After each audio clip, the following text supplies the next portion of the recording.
Here we have this custom 89x34x47 enclosure with matching 30-inch base. Take a look over here. Got the two doors.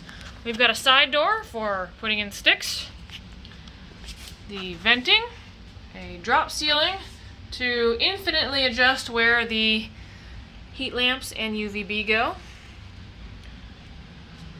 Come back here, so I see the access doors.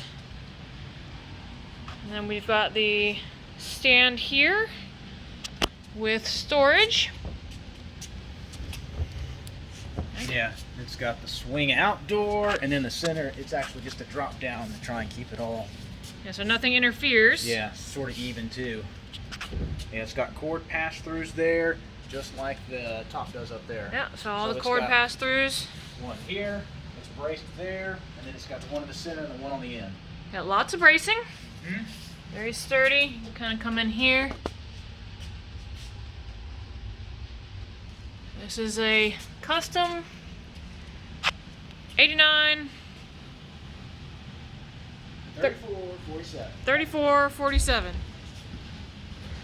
I'm kind of half on the Yep. little squishy stuff. Yeah, little squishy stuff. Yep. Very sturdy. So this is going to be what this big monstrosity sits on. Custom. Awesome.